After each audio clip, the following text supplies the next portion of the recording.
Hello, guys. Welcome back to the MMASucka podcast. My name is Frazer Krohn, and let's jump straight into it. UFC 293 breakdown, UFC Fight Night, Shevchenko versus Grasso 2 preview. There was a lot that happened this weekend. Obviously, in my opinion, I'm going to discuss it a little bit, in the coming moments. But we saw the biggest upset in UFC history on Saturday night, and there's a number of reasons for that. So what I'm prefacing here is Sean Strickland defeated Israel Adesanya. If you haven't heard, now you have. Sean Strickland defeated Israel Adesanya by unanimous decision, 49-46 on all scorecards to capture the middleweight title. Now, if you go back and watch the podcast from last week, I'll link it down below or up here somewhere. I didn't give Sean Strickland a chance. Listening to a lot of podcasts, Dan Hardy's, one of the best breakdowns in the game, didn't give Sean Strickland a chance. The odds makers didn't give Sean Strickland a massive chance. And Sean Strickland shocked the world. You know, when Nate Diaz fought Conor McGregor, Joe Rogan said, Nate Diaz, you just shocked the world. But there was always that chance that the weight would play against McGregor. In this one, Sean Strickland shocked the world.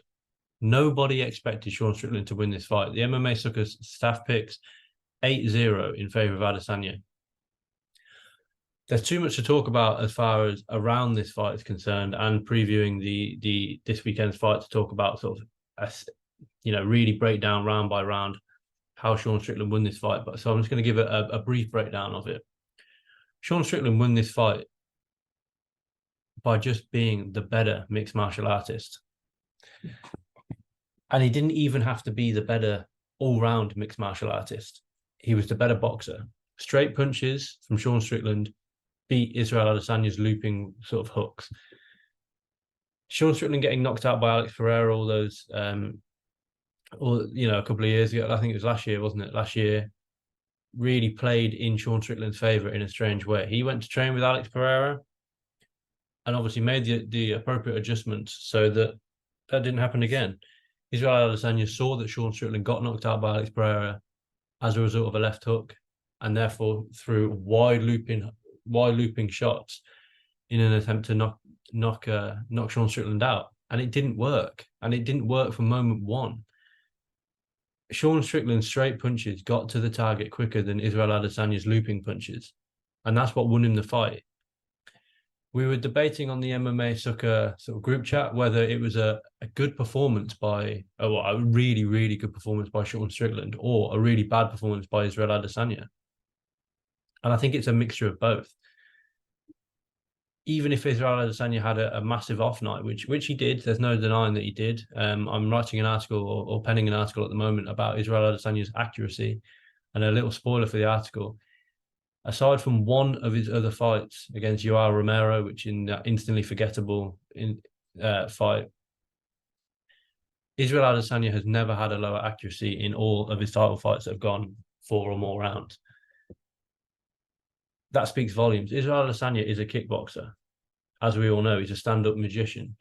But he just couldn't get off on Sean Strickland. And there's a number of reasons for this, which I'll go through in my article.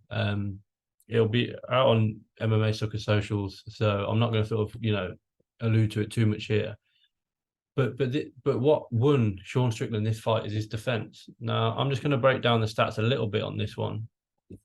So in the main, obviously, as we know, it went 25 minutes, 49-46 on all scorecards. The only round, I haven't seen the official scorecards, but the only round I can imagine they gave was the second round. And that was after let's not forget, Israel Adesanya got knocked down by Sean Strickland in that first round. Who saw that coming? But we have to look at the accuracy. The accuracy, a significant strike accuracy for Israel Adesanya was 34%. Sean Strickland's was 52%. Total strikes landed by Israel Adesanya, 94. And he attempted 271. Sean Strickland attempted 259, but landed 137. So not only did he throw less, but he was more accurate, I know that played a massive part. Sean Strickland's Philly shell defense. We were discussing it, like I say, in with a couple of the other staff members, Mike and Jeremy and a couple of the other guys. And it's that Philly shell style, but it's not the traditional Floyd Mayweather arm down, arm up, as we've seen Floyd Mayweather, Andre Ward do in the past. We've seen, Tyson Fury in recent times sort of fighting that Philly shell. It was both arms were here, and he was catching shots on his arms. He wasn't putting his arms out to defend the shots like we've seen him do against Alex Pereira. His hands weren't down here trying to protect his body because Izzy wasn't working the body enough, in my opinion. If Izzy would have, really worked the body and tried to bring the hands of Sean Strickland down, he would have it would have paid dividends for him. But if we just look at the body strikes, 3 landed by Israel Adesanya in the first round, 7 in the second round, 10 in the third round, 7 in the fourth round, and 11 in the fifth round. But it just wasn't enough. He wasn't targeting the body enough, which is something that we can't say about Alexander Volkov in the co-main event that I'll go on to talk about shortly. But the fight itself was strange. Dana White said that it looked like Izzy was in slow motion. Well, I think that's a little bit insulting to Sean Strickland. I think Sean Strickland was just, simply put, he was just the better man on the night. We can't take anything away from Sean Strickland. And I'm here to hold my hands up and say I didn't see how Sean Strickland won this fight prior to the fight on Saturday night. And even after the knockdown, my official prediction was Sean Strickland would win the first round. Izzy would make the reads in the first round, win the second round, and knock Sean Strickland out in the third round. And he just didn't. I think that knockdown in the first round shook Izzy. It really, I think he was then, tentative of Sean Strickland's power. Sean Strickland's jab couldn't miss. A really, really solid jab. As the famous boxing phrase goes, a good right hand can take you around the country. A jab can take you around the world. And Sean Strickland, as we said last week, he hasn't got a lot of skills. A big, wide, GSP could wrestle, he could box, he could clinch, he could kickbox, he's phenomenal on the ground. Sean Strickland hasn't got that. Sean Strickland's got a really good boxing base. And he's just worked on that and he's perfected it. And it's got him into a middleweight title.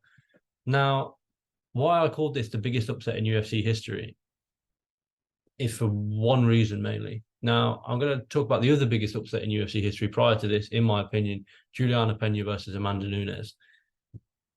That fight, yes, let's not take anything away from Juliana Pena. That was a phenomenal performance in that first fight between the two. Let's, curb the second fight because she got absolutely battered in that one. But let's, curb that one for now and just focus on the fact of it was a really good performance. She weathered the early storm. She stung Nunes. She hurt Nunes. And she choked her out. But there's a caveat to that. Nunes got tired. Juliana Pena took the power of Nunes, gave it her back, choked her out as Amanda Nunes was really tired. She didn't respect the gritty, Amanda Nunes, didn't respect the gritty determination of Juliana Pena. And we saw what happened in the second fight, that Juliana Pena just completely and utterly capitulated. She thought that she could just do the exact same thing again, and it didn't work. And she got absolutely battered. And it was one of the worst, one of the best championship performances from Amanda Nunes that we've seen. But in that fight, in the first fight, you have to caveat the fact that Amanda Nunes got very tired, and that is Amanda Nunes' fault. I'm not taking anything away from Juliana Pena, but there was something odd about Nunes in that fight. We've seen her get fatigued, but we've seen her manage her energy a lot more than being absolutely gassed out in the second round. So that has to be, you have to caveat that with that was not a championship performance by Amanda Nunes. Again, taking nothing away from Juliana Pena. Now on Saturday night, there's no excuses. Not only, we've seen Israel Adesanya lose twice in his career before, Jan Blachowicz and Alex Pereira. That Jan Blachowicz fight, he was winning in the stand-up. Jan Blachowicz mixed the martial arts, took him down, the bigger man, and mauled him on the ground and won the fight. Won the fight with wrestling. Alex Pereira, we know, one of the most phenomenal kickboxers on the roster today, was losing that fight until he caught Izzy. And Izzy, of course, avenged the loss, after the fact in, I think it's April or March of this year. Sean Strickland beat Israel Adesanya comprehensively, not just a narrow split decision, not just 3 rounds to 2. He beat him 4 rounds to 1. Undoubtedly won the fight in a stand-up match. Just let that sink in for a second. Sean Strickland, not only did he win the fight, he dominated Israel Adesanya, and he didn't do it through having to wrestle. He didn't do it through having to get Israel Adesanya on the ground and dominate him like Jan Blachowicz did. He did it in the stand-up game. He was just better than Israel Adesanya when it came to the stand-up game. Now, Izzy landed a number of leg kicks in this fight. Overall, 34 leg kicks he landed in this fight. Sean Strickland defended a hell of a lot of those leg kicks. Yes, they landed, but he was checking a lot of them. They weren't landing flush. Israel Adesanya didn't attack the body like, as I've alluded to earlier. He didn't attack the body like he should have. But that says more about Sean Strickland. I really do think that knockdown in the first round affected Israel Adesanya in a massive way because he was tentative. They were talking about on the broadcast, just a side note, I think Laura Sanko did phenomenally on the broadcast from the first fight to the last fight. I thought she was really, really good. I really, really want to see her in the booth a lot more often as part of that 3.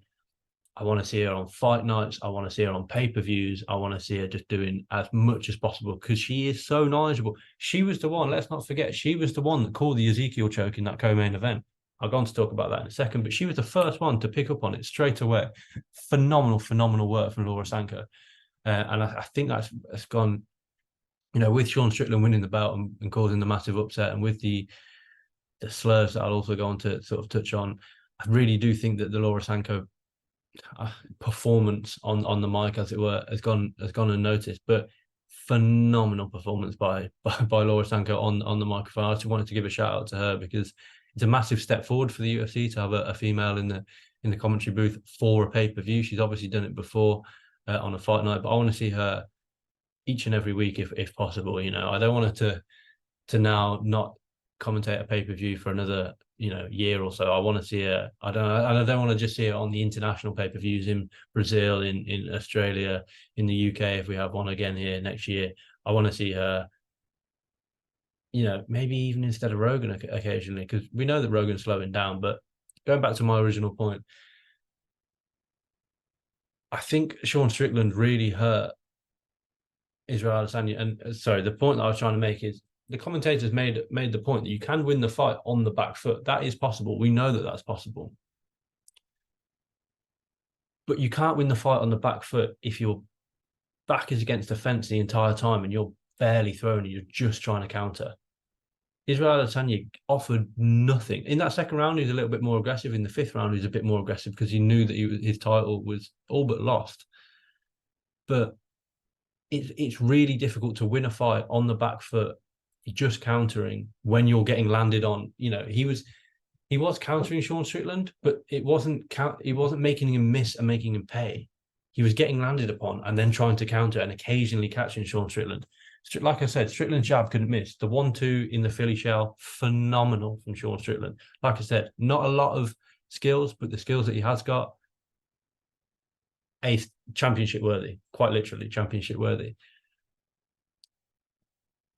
As I alluded to as well, I think it's the biggest upset in UFC history, bar none, because of the manner in which he did it. He outstruck Israel Adesanya across 25 minutes. This was not a split decision where people are saying Adesanya won that fight, Adesanya was robbed of the title, blah, blah, blah, blah, blah. It wasn't that.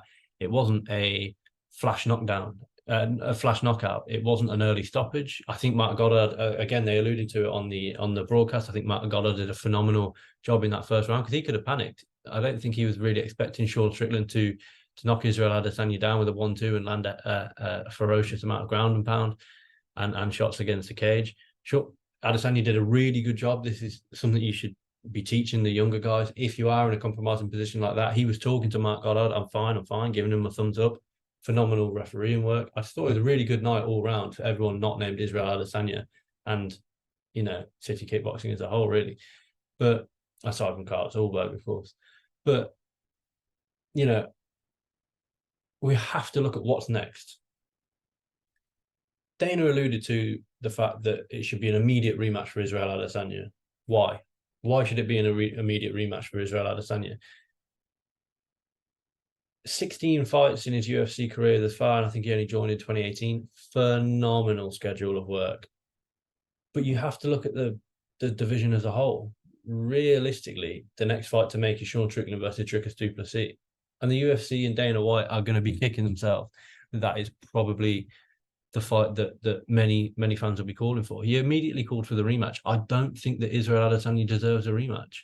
Now, heading into his first fight with Alex Pereira, Israel Adesanya, he hadn't lost to anybody at middleweight.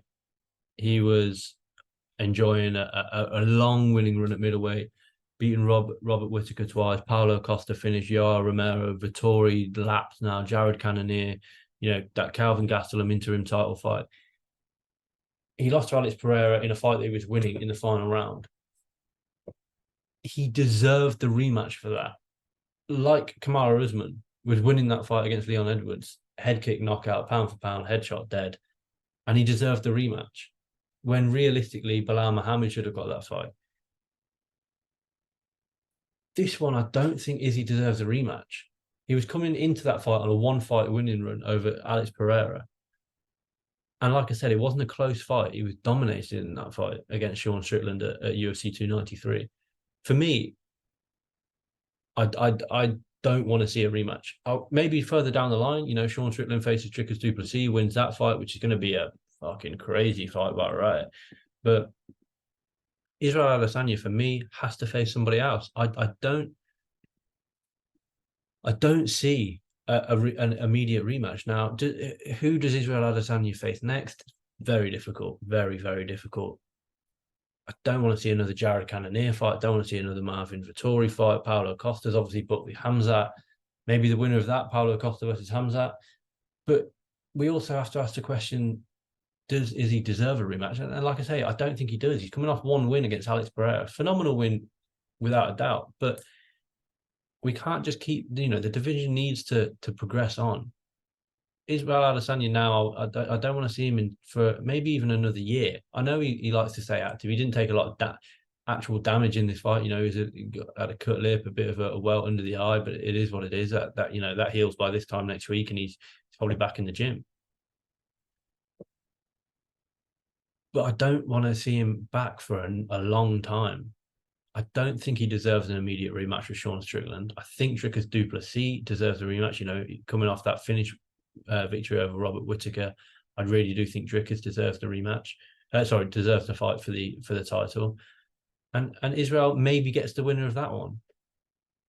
But for me, I don't want to see an immediate rematch. I've got very little interest in an immediate rematch because of how one-sided the fight is itself. Phenomenal performance, phenomenal upset, and just a really, shocking night for the UFC. Really, if you look at it. If you look at it in the grand scheme of things, Israel Adesanya in Australia, is with the rest of the Australasians who, I'll be honest, it's a bit of a rough night at the beginning for the Australasian sort of guys. Blood Diamond obviously pretty badly dominated in that fight. 29-27, 29-27, and 29-27 on all scorecards. I don't want to. I'm going to touch on the homophobic slur when it comes to talking about Manel Kape. We obviously had Jamie Mullarkey pull off the victory, which was great. Jack Jenkins with that injury, it's a horrible injury to have, but it is what it is. Carlos Ulberg won, but you had Shane Young choked out in less than a minute. You had Tai Tuivasa in the co-main event lose and pretty much get battered for that fight. Now, this is the fight I want to talk about. Volkov has cemented himself as the best of the rest at heavyweight. I think Volkov, we all know that he would have competed for the title had he not been knocked out in the last couple of seconds from Derek Lewis. Volkov is really good. He's riding a 3-fight finish streak at the moment, but it's very difficult for Alexander Volkov. He takes Tai Tuivasa's number 6 slot, without a doubt.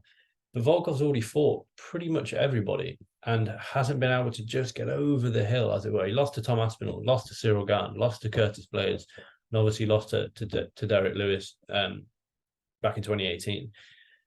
The difficult thing for me is he lost pretty convincingly to Curtis Blades, in my opinion. He lost pretty convincingly to Cyril Gane, in my opinion, both over 25 minutes. And Tom Aspinall obviously stopped him in the first round. He's the best of the rest, as it were, at heavyweight. You've obviously got John Jones as the kingmaker. You've got Stipe Miocic facing him. You've got Sergey Pavlovich, Tom Aspinall, Curtis Blades, and Cyril Gane.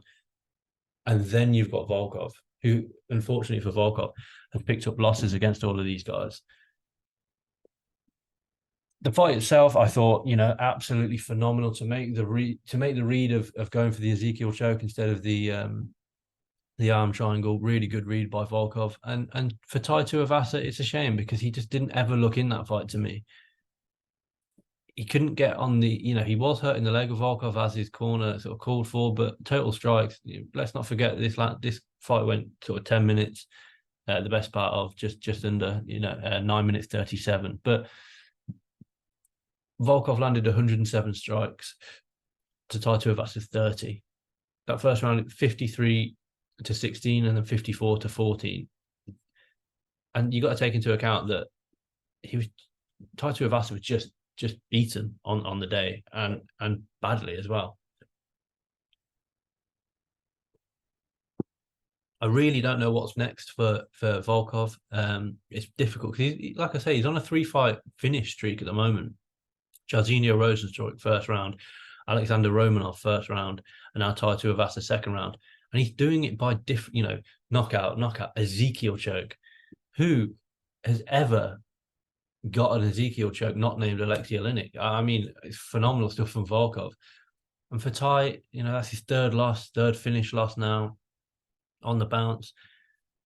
The difficult thing for me is I'd really like to see Tai Tuivasa versus Justin Tafa. I don't think it's not going to happen, but that would be a great fight.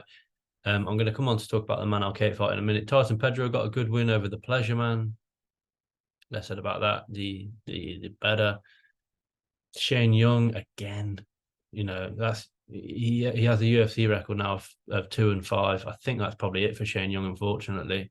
And he missed weight and he lost in under a minute. Kiefer Crosby also, he did take the fight on short notice, but he did lose that fight.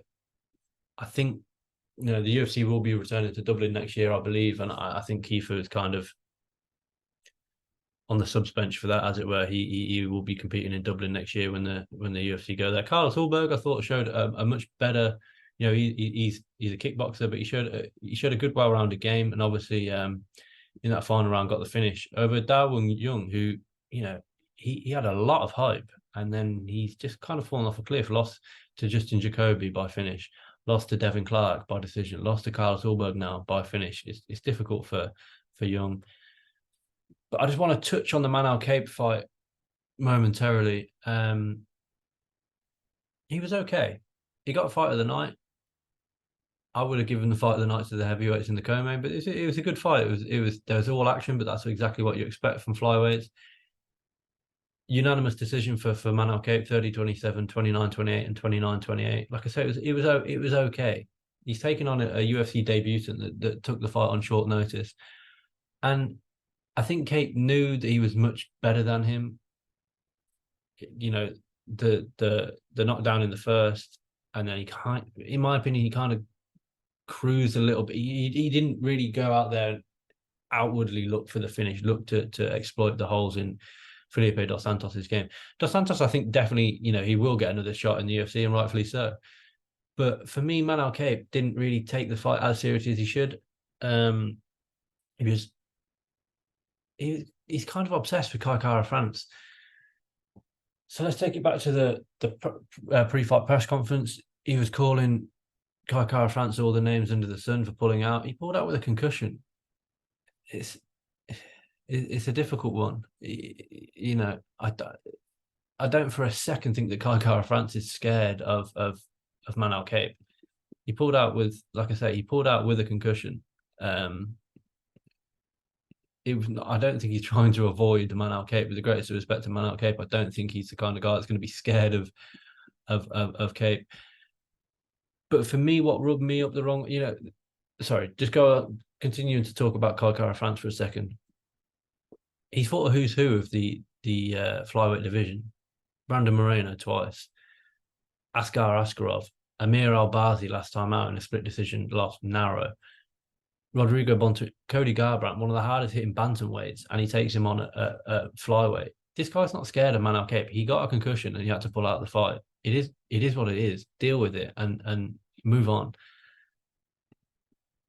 What I didn't have on my 2023 bingo card was Manel Kape and Israel Adesanya getting into it at the pre-fight press conference.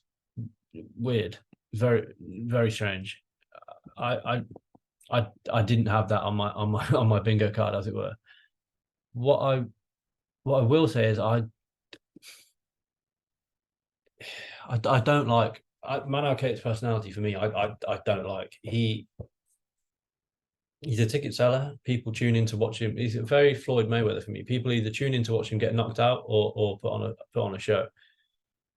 For me, he's not he doesn't provide, or he doesn't show mixed martial arts how I like to see it. Sean Strickland and Israel Adesanya went back and forth all week, and yet straight after the fight, Adesanya lifts Sean Strickland's hand up. Sean Strickland gives his props to Adesanya. Respect between the two men. Manel Kape's out here throwing homophobic slurs to the crowd for the second time in the evening. I'm not here for that. The UFC and MMA has no place for that.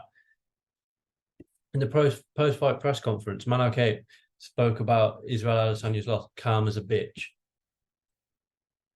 Israel Adesanya commented saying, "Who the fuck are you?" from Manel Kape. Lol, I'm the motherfucking champ. That's what he tweeted. And then Manel Kape replied, that 3 days later, "No, you're not. You're my bitch forever. I set your ass down African style." I mean, Manel Kape has to realize that in a real fight, Israel Adesanya absolutely eats Manel Kape. He weighs about 60 pounds more than him, and he needs to just he needs to be a little bit more careful with who he picks a fight with. So that's my sort of view on UFC 293. Let me know in the comments below what you guys think. And now I'm just going to go on to briefly talk about this weekend's UFC Fight Night. And it's a UFC Fight Night like a few others.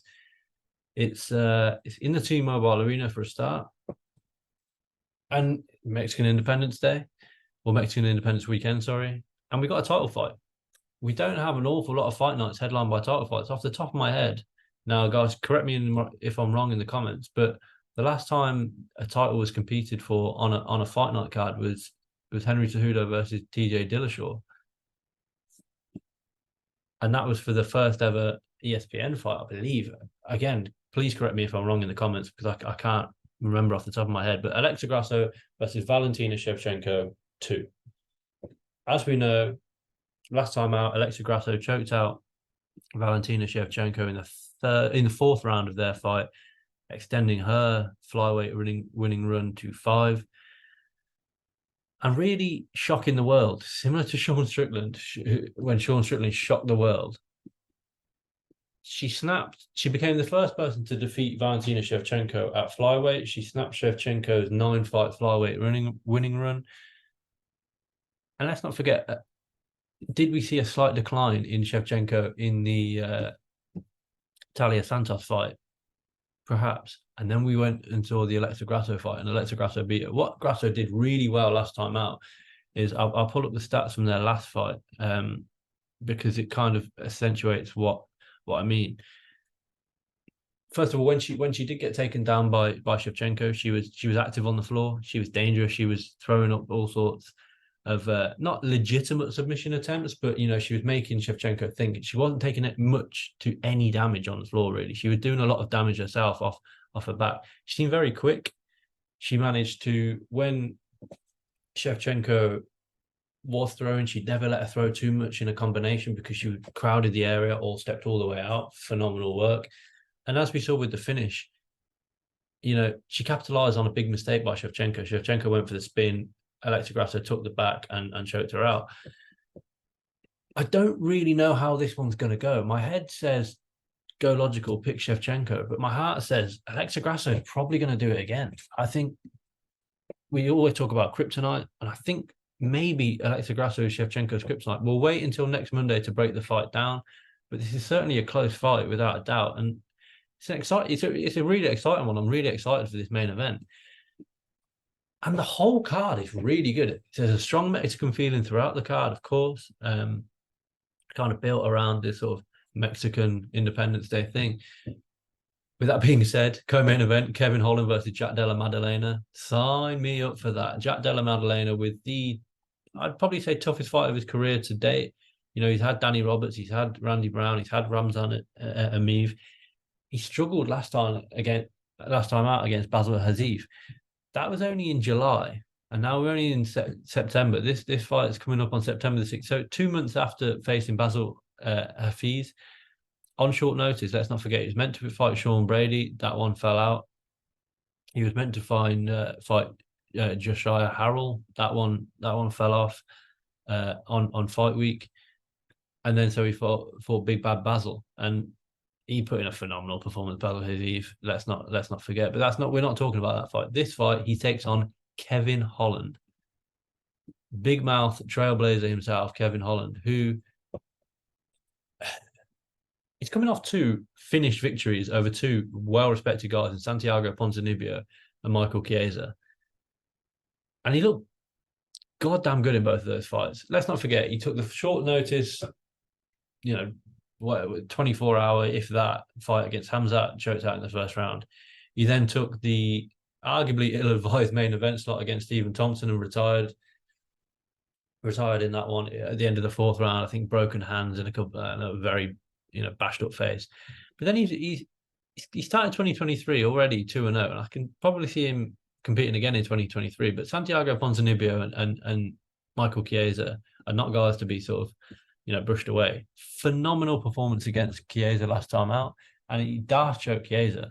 Chiesa, the guy that's supposed to be the jiu-jitsu guy, and he dash chokes him. This fight is really going to be really entertaining because Jack Della Maddalena is essentially a stand-up guy with very good wrestling and very good jiu-jitsu. He can take the fight to the floor, I believe, if that's, he doesn't look to take the fight to the floor a lot, but he can take the fight to the floor if he wants to. It's more for me with Jack Della Maddalena is he knocks opponents down and then capitalizes on that. He's got heavy hands. He's got really good boxing. But Kevin Holland's not an easy guy to hit. He's very long for the division. Down at welterweight. 6'3" for Kevin Holland, 5'11" for Jack Della Maddalena. 81 reach advantage for Kevin Holland against the 73-inch reach of Jack Della Maddalena. So, like I say, it's not going to be an easy night for Della Maddalena. It's a shame that this fight didn't happen UFC 293 last week. With Maddalena being Australian, and we know that Kevin Holland would have travelled for that, but that's certainly one to keep an eye on. That's got fight of the night written all over it. We've got the return of Raul Rosas Jr.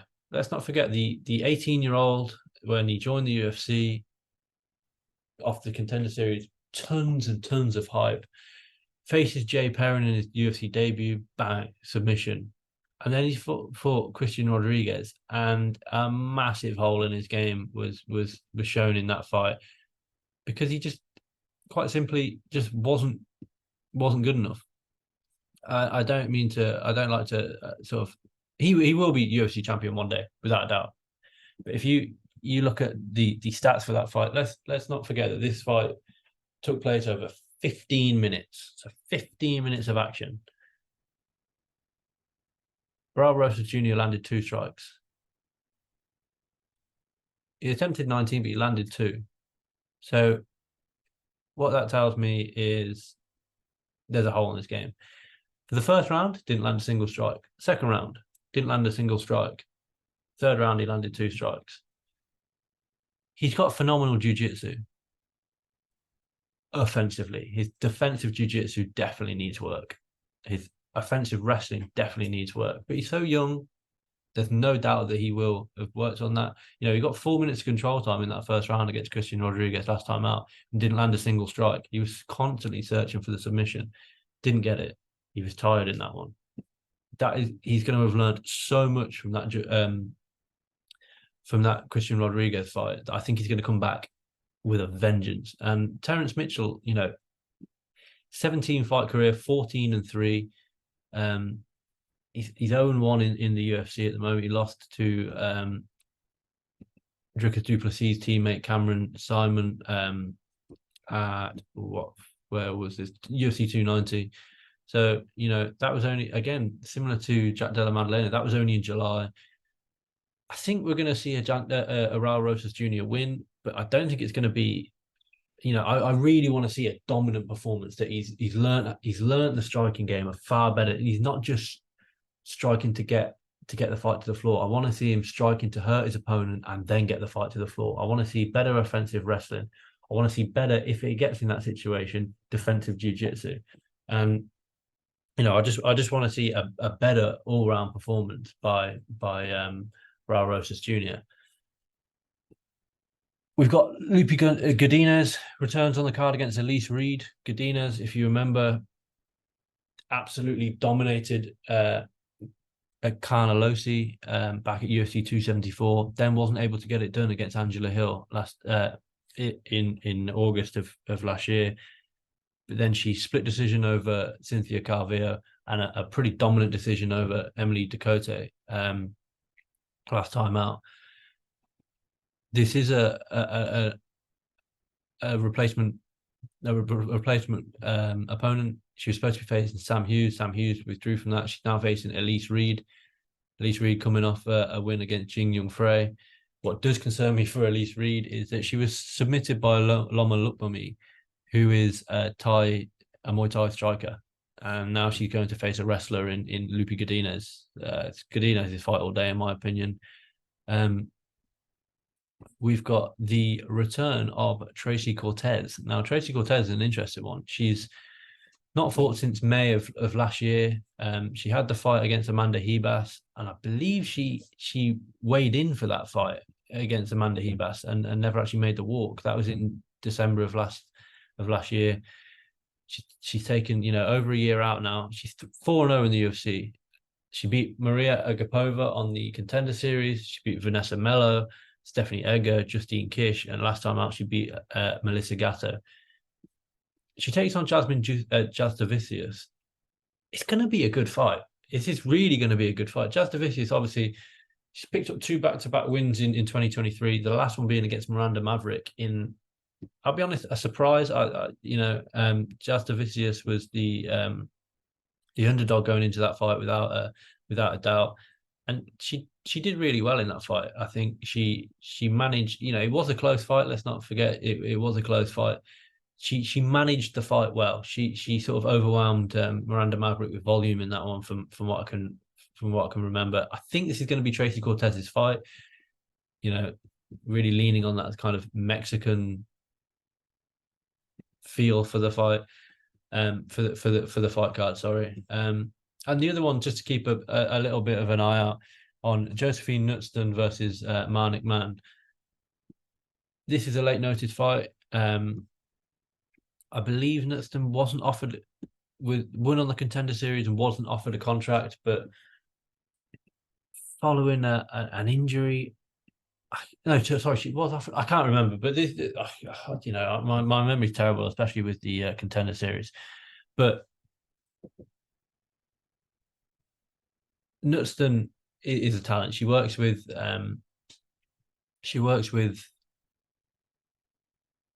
Khamzat Chimaev. I've lost my head now. She works with Khamzat Chimaev, and it's anyone that works with Khamzat, I think, is going to be legit.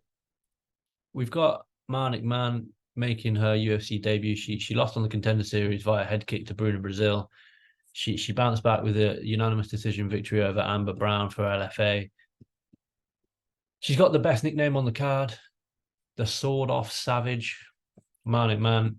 How's that one going to go? I think that's the Swede. She's a number, as per Tapology, she's the number 1 Nordic fighter in the world. I don't know how big the pool is for Nordic fighters, but she's the number 1 in the world all the same. be sure to tune into this fight card because it is going to be phenomenal. Like I said, it's from the T-Mobile Arena. It's a fight night card, so free of charge, but you're going to get fight after fight after fight after fight. I think this is going to be really difficult for Dana White and the crew to decide on a fight of the night, because I think everyone's just going to bring it. Mexican Independence Weekend, from what I believe, Mexican champion at the top of the bill. You're going to have Yair Rodriguez in the crowd, I imagine. You're going to have Brandon Moreno, in the crowd, I imagine. The real sort of Mexican contingent, as it were. And there's a lot of big fights, the main, the co-main, Raul Rosas, Lupe Godinez, Tracy Cortez, the Knutston fight. It's really good fight card, especially for a fight night. I think there's been pay-per-views worse than this, on paper anyway. That's the MMASucka podcast for this week, guys. I hope you enjoyed it. A little breakdown of I know I didn't go into too much of the actual analysis for the fight and the techniques and whatnot, but it's the overall story for me, the biggest upset in UFC history because of the manner in which it happened. And then a brief preview of the fights to look out for this weekend. Let me know in the comments down below if you liked it.